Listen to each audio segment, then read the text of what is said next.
Sometimes the most powerful faith is quiet.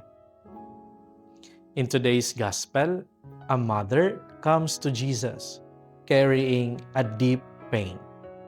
Her daughter is suffering.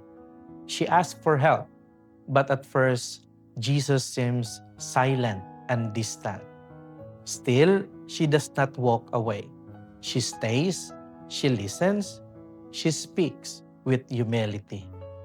She believes that even a small part of God's mercy is enough. You know, this woman teaches us how to pray when God feels far. Not with anger, not with demands, but with trust that remains, even in silence.